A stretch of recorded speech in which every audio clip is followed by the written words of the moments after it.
नमस्कार दोस्तों। आज मैं आपको धरती माता की नित्य नियम की कहानी सुनाने जा रही हूँ। प्रेम से बोलिए धरती माता की जय हो। प्राचीन समय की बात है। एक गांव में एक माँ और उसका एक बेटा और बेटी रहते थे। माँ गरीब थी। वह मजदूरी करके अपने परिवार का पेट भरती थी। धीरे धीरे दिन गुजरते गए और बच्चे बड़े होने लगे। बेटी शादी के योग्य हो गई। तब माँ बूढ़ी हो गई। माँ ने अपने बेटे से कहा कि बेटा, तेरी बहन शादी के योग्य हो गई है, इसलिए तेरे जैसा वर और तेरे जैसा घर देखकर इसकी शादी कर दे। ऐसा बोलकर माँ तो कुछ दिनों बाद मर गई। उसका भाई गांव-गांव में घूमा, लेकिन बहन के योग्य पति नहीं मिला।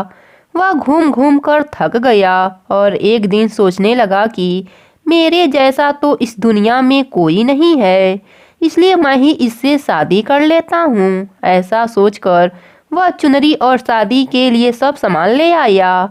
तब उसकी बहन ने पूछा कि भाई, तुम यह सब सामान क्यों लेकर आए हो? तब उसके भाई ने कहा कि बहन, यह सब सामान तुम्हारी शादी के लिए लेकर आया हूँ। गांव वालों ने बहन से कहा कि तुम्हारा भाई ही तुमसे शादी करने वाला है। तब बहन ने जाकर अपने भाई से पूछा कि भाई, मेरी शादी किससे करा रहे हो? इस पर भाई ने कोई जवाब नहीं दिया। तब बहन समझ गई। उसने एक लोटे में जल लिया, चुनरी ली और चप्पल पहनकर जंगल की तरफ चली गई। जंगल में गाय चराने वाले ग्वालों ने उससे पूछा कि कहाँ जा रही हो? तो वह कुछ नहीं बोली। वन में जाकर वह धरती माता को पुकारने लगी और बोली कि हे धरती माँ, अब तुम ही मेरी लाज रखना, वरना अनर्थ हो जाएगा। वह बोली, मैं क्या करूँ माँ, मुझे अपने गोद में ले लो, नहीं तो अन्याय हो जाएगा। तब धरती माता फटी तो बहन ने एक तरफ लोटा, चुनरी और चप्पल रख दिया और वह धरती में जाने लगी। इतने में दौड़ता हुआ उसका भाई जंगल में आया और उसने ग्वालों से पूछा कि मेरी बहन किधर गई है?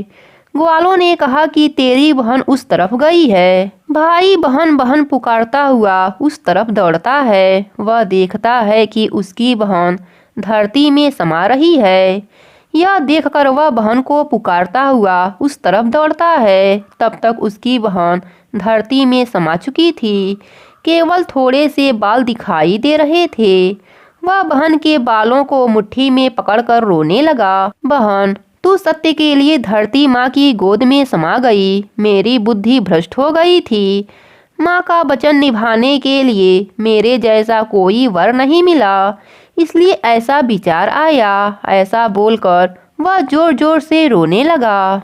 पर धरती माँ ने सत्य के लिए बेटी को अपने में समा लिया। जो बाल बाहर थे वह दूब बन गए। इसलिए औरतें धरती माता की कहानी सुनती हैं और चुनरी, चप्पल, लोटा, बर्तन में हरी मूंग और लड्डू कुंवारी कन्या को देती हैं। जो भी मनुष्य अपने जीवन काल में धरती माता के कहानी का नित्य नियम करता है, धरती माता उसको सुखी रखती हैं।